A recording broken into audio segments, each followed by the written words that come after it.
Hey there, Pearl Scout, and welcome to the cast on technique video for week 1 of the summer Shawl Shenanigans knit along. So without further ado, let's jump into the Garter Tab Cast On, the Icord Tab Cast On, and some troubleshooting tips for the Icord Tab Cast On. In this video, I'm going to talk about the Garter Tab Cast On. The Garter Tab Cast On is used in the Ascent Shawls, the Into the Light Shawl, and the Wildfire Blaze Shawl. The Garter Tab Cast On is primarily used for shawls and other seamless edges that are using a garter stitch. The Garter Tab Cast On allows us to cast on in the center of a top-down shawl and maintain the garter stitch edging throughout. To create the garter stitch edging, we are casting on here, working this direction, picking up stitches from here, and then picking up stitches from the cast on edge. So basically what we end up with is 3 sides of a rectangle. The first step in the Garter Tab Cast On is to cast on the number of stitches for half of the border. So that means we're casting on enough stitches for this side, but not these or this side. You can use multiple different kinds of cast on to cast on the garter tab. You can use a traditional cast on like the long tail cast on. If you do use a traditional cast on, I recommend that you place a stitch marker in each stitch to help picking them up later, or run a lifeline through each stitch of the cast on edge so that it makes it easier to pick up those stitches later. I personally prefer to use the invisible provisional cast on, and so that's what I'll be showing you in this tutorial. For the invisible provisional cast on, you need some waste yarn to hold the live edge of your stitches. I prefer to use acrylic or cotton, or something that doesn't felt or pill, so that when I need to pick up those stitches later, the yarn isn't felted together with the project yarn. You'll need your project yarn and one of your knitting needles. The first step of the invisible provisional cast on is to hold your waste yarn and project yarn together and create a slip knot. To create a slip knot, create a rainbow with your fingers and arc and cross it over, and then insert your thumb and index finger through the center of that loop and pull up the longer end. Place that slip knot on your needle. This is just to hold the yarn together so that we can work with it and is not going to be counted as a cast on stitch. To create the invisible provisional cast on, we're going to hold the yarn in slingshot fashion. To do that, hold both strands of yarn in your left hand, insert your index finger and thumb through the strands with the project yarn on top and the waste yarn on the bottom. Spread your fingers apart and turn them over. To create the invisible provisional cast on, we're going to alternate creating what looks like knit stitches and what looks like Yarnovers. So to create our first knit stitch, we're going to pull the needle towards us and underneath the waste yarn, up and over the project yarn and back under both strands of yarn to create what looks like a knit stitch. Next up, we need to create a yarn over, and so we're going to take the needle and bring it behind and under the working yarn so that we have what looks like a yarn over on our needles. If you are working an even number of stitches, you're going to be ending with a yarn over, and so before you turn your work, you will want to wrap your yarn, your waste yarn, around your project yarn to anchor that stitch, otherwise you won't be able to work the next side. Now we want to create one more knit stitch because we're casting on 3, so we are going to go under the waste yarn, over the project yarn, and back all the way to the starting position.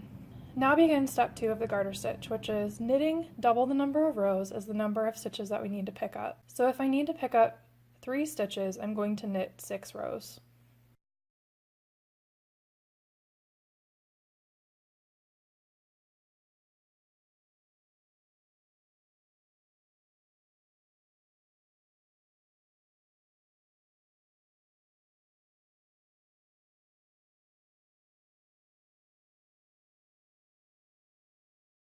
Once you've worked the last row, and your pattern will tell you how many rows to knit, you can check the side of your work here and make sure that you have the number of purl bumps for the stitches you need to pick up.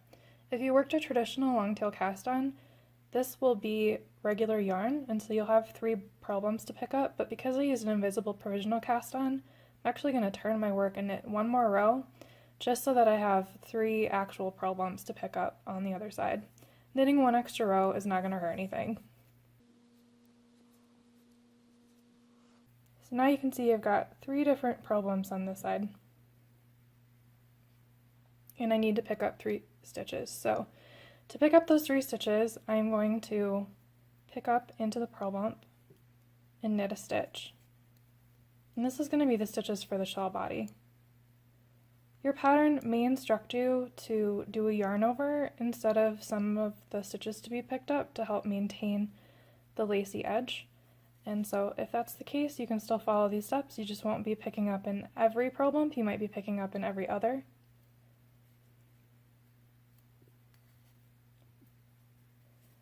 So now I've picked up my 3 stitches, so now I've got 3 border stitches, 3 body stitches, and for the last piece I need to pick up these stitches on the invisible provisional cast on edge.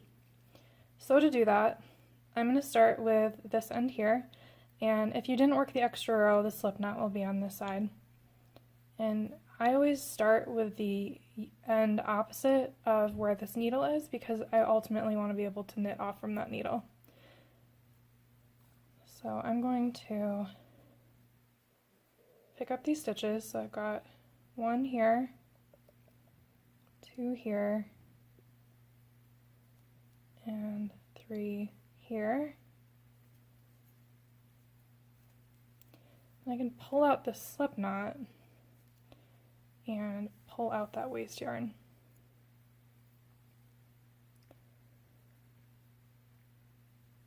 And this is actually 1 stitch. You can see it's on the other side, it just got a little twisted.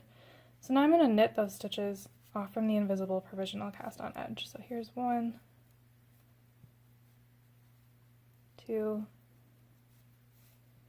and then this one is a little twisted. So I need to figure out what's going on there. I think I just put it in the wrong place.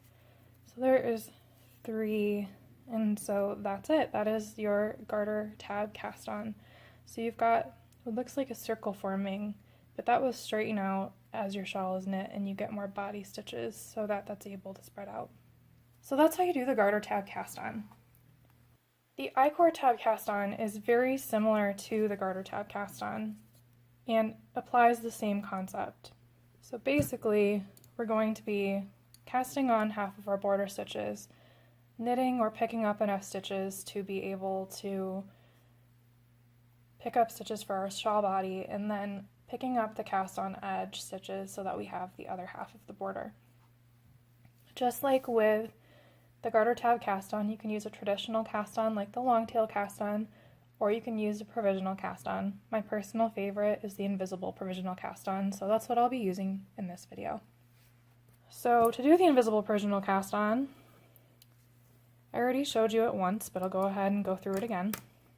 I'm going to create a slip knot, so create an arc with a waste yarn and the project yarn, flip it over, insert the index finger and thumb through so that you've got the cross on top here, and then grab the long tail and pull it through. This doesn't count as a stitch. You want the waste yarn on the bottom, the project yarn on top, and so your index finger and thumb open up those strands and anchor them, and then we're going to go towards us underneath the waste yarn, over the project yarn, and back to the starting position. We're going to create a yarn over, and then we're going to create another knit stitch by going under the waste yarn, over the project yarn, and back to the starting position. For my patterns, for ease of use, I have you turn around and purl 1 row. And this gets you set up so that you have the correct number of bars to pick up or the correct number of knit front backs, and still makes it easy to be able to pull out this provisional cast on. So we're going to drop this slip knot here because we don't need it anymore. Now there's 2 different ways that you can do the Icord tab cast on.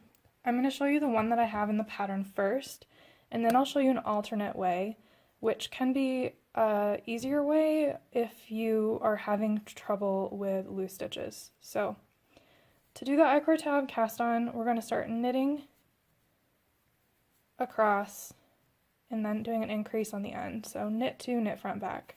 And then we're going to slip all 4 of the stitches back onto the left needle. This saves you from having to keep pushing those stitches back and forth on a DPN or on your magic loop. And so now we're going to do that again. So we're going to knit knit, knit front back. And each time we work this, we're going to have one more stitch unworked on the left needle. So now I'm going to slip all 4 of the stitches back onto the left needle. And I'm going to repeat this until I have the number of shawl body stitches cast on from the knit front backs.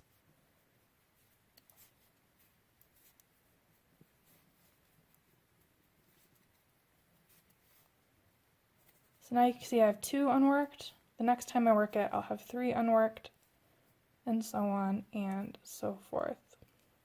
So now that I have my 3 body stitches cast on, I'm going to work across these stitches and across these stitches in pattern. So I'm going to knit the 3 border stitches,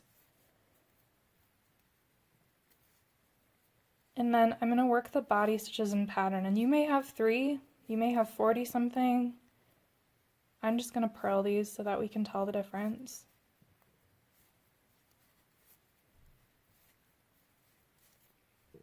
And then finally we're going to pick up these stitches from the cast on edge. And I like to start from the outermost edge and work in towards the other needle. So I'm ready to work, and so I'm going to pick up these stitches. So there's 1, 2, and 3. And notice I'm not knitting them yet. And there's a reason for that. So I want to show you something. And so this is not what you're going to do, but I want to show you it so that you understand. So if I just slip these stitches onto the right needle as they are. So like I said, don't do this. I just want to show you what happens. So if I turn to work the next row, and I knit these stitches like I do on the I-cord, what you're going to notice is this I-cord edge is going to become twisted, and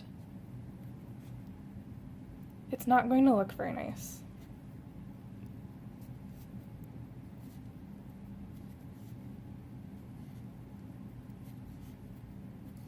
So I think that should be enough for you to see. So this is the right side of the work.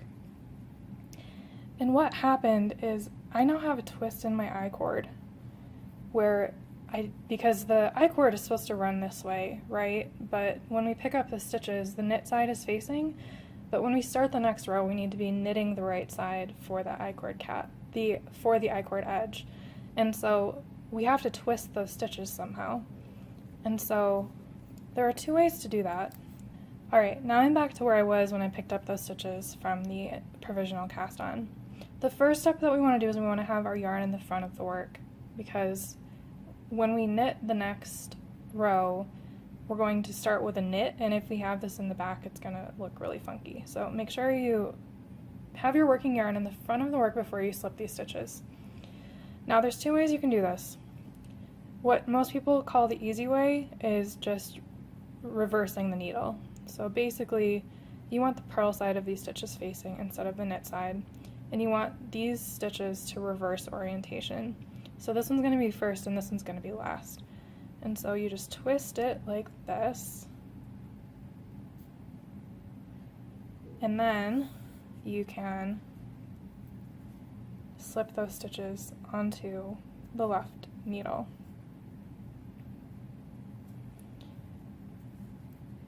The other option, which I find easier to remember because the twisting, like I can never remember which way I'm supposed to twist, if it's supposed to be counterclockwise or clockwise. I just find it easier to go this way, and so basically what you're going to do is you're going to slip these 3 stitches together as if you were knitting them together through the back loop, like all 3 together. So I'm going to insert my needle through the back loops of these all together like that, and just slip them all off from that needle, and now they are ready to go for the next row. So that's method number 1 for the Icord tab cast on. This is going to be method number 2. And some people find this easier, so I just wanted to arm you with options. So it starts the same. We're going to cast on 3 stitches with the invisible provisional cast on. Since I've showed you that twice at this point, I'm going to go ahead and not go through this in depth again. I'm just going to get started. So we're going to go like this, And then we've got our 3 stitches cast on. We're going to purl 1 row.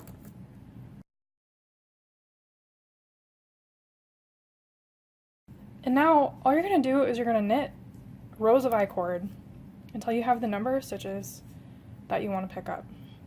So, and if you're using a provisional cast on, you'll want to knit 1 more than that. So if you need to have 3 stitches picked up, you're going to want to knit 4 rows. If you're using a traditional cast on, you don't need to do that. So for me, to make it easier working I-cord, I just knit 3, slip 3, back onto the left needle. 1, 2, 3, and then knit 3,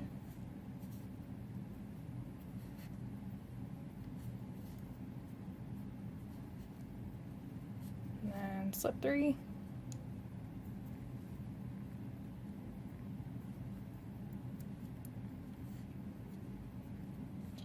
and then knit 3,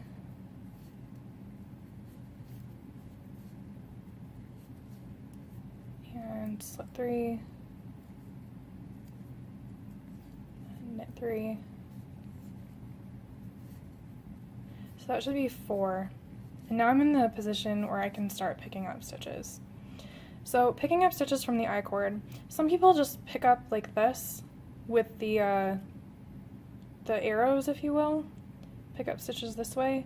I find that doesn't result in as nice of an edge. It can be sturdier, but it doesn't look as nice in my opinion. So where I pick up stitches from is actually the bar between the 3rd and the 1st column of stitches. And so what I do, instead of picking each one up individually, I just run my needle all through those. So here's a bar between 1st and 3rd, here's a bar between 1st and 3rd, there's a bar between 1st and 3rd, and I need to pick up 3 stitches, and I have 3 bars. See that? And so now I knit them through the front loop because I like to have them look a little twisted. It helps keep them stable, in my opinion. So I knit those 3, right? Or work in pattern, whatever pattern they have you working in.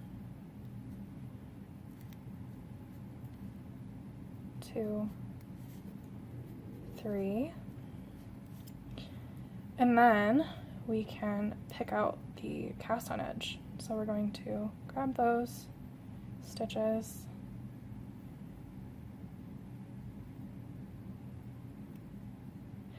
and we're going to practice that twist again. So I'm going to pull out the slip knot, I'm going to pull out this waste yarn, and then we're going to practice the twist. So we're going to take our working yarn and put it to the front of the work, and then knit these 3 stitches together through the back loop. Don't actually knit them, just slip them like you're going to do that. It's a little tricky, but there you go. You can also do the rotate way, but I just go this way. It's easier for me to remember. And that's how you create the Icord tab cast on, by just knitting an I-cord and then picking up stitches, and then picking up stitches from the cast on end. There are some things that you can run into with your Icord tab cast on, and sometimes your I-cord tension for the cast on is different than your I-cord tension for the edging of your work, and that's totally normal, and that's fine. So I wanted to give you some tools, though, if you are a perfectionist like me, that you can use so that you can adjust your tension in the cast on. So I find that the most common thing that happens with this cast on is that people's stitches are too tight, as in these ones on the bottom look too tight. And then another common thing that happens is the stitches on the top look too loose. And so I'm going to cover those each separately. So first up, I want to talk about how you can loosen your tension in an I-cord cast on. And so for this, I'm just going to long tail cast on because I don't need anything fancier than that to show you. Alright, so I'm just going to knit a couple of rows to get started. And this applies to all I-cord. This doesn't have to just apply to a cast on. If you find that your I-cord's looking tight, what you can do is you can insert a yarn over. And all inserting a yarn over really does is it introduces extra yarn into the I-cord that ends up being dispersed through each row. So it looks a little funky while you're doing it, but in the end it all evens out. So to do that, what I like to do is I like to knit 2, add a yarn over, and then knit 1.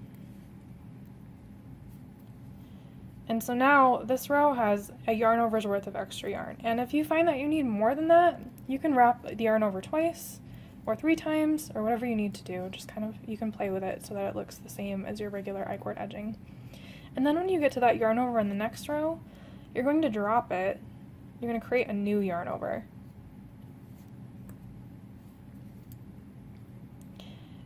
And then slip those stitches.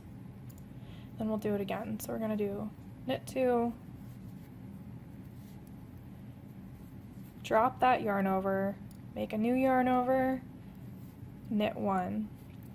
And what you'll see is happening is my first stitches that I did, those are pretty small, but these new rows that I'm completing are much larger. And I find that these are much larger, they're much closer in size to my usual I-cord edging. And so if you also have a larger I-cord edge like I do, you may want to add that yarn over into your cast on just to make your stitches look more similar to the I-cord edging that you have. Another common trouble area, I guess, with the I-cord cast on is that the stitches are too loose. And so if your stitches are too loose, it's typically because you're not pulling the strand tight across the back when you're creating the first stitch. So if I create a first stitch here, but I leave this super loose in the back, my I-cord is going to be really, really loose. And so how you fix that is when you start your next row, you always want to make sure that you're snugging that up really tight on the back. So you can see, like for me, like that, those are right next to each other, and you want it to be that close, because you're knitting a circle. Since you're knitting a circle, you want those stitches to essentially be right next to each other. So you don't want to leave a gap in the work by leaving a strand across the back that's longer than the normal amount for each stitch. The next thing that I wanted to talk about is if you're using the increase method, the loops that are coming out of here can sometimes get a little loose. And what I find is that it's usually also because not pulling the strand tight across the back when you're starting a new row. The way that the increase method works, the stitches are going to automatically be a little bit larger in here because it's pulling from like between the stitches. So you can finagle that out when you're blocking. Like if you don't like the look of it, you can definitely redistribute where that yarn is laying when you're blocking, and typically just by stretching it like this. You can redistribute that slack into the stitches that you want on the edge rather than them being loose. The knit along adventure continues later this week when we'll be looking at our swatches, gathering data, and using that to make informed decisions about our projects. Until next time, see you soon!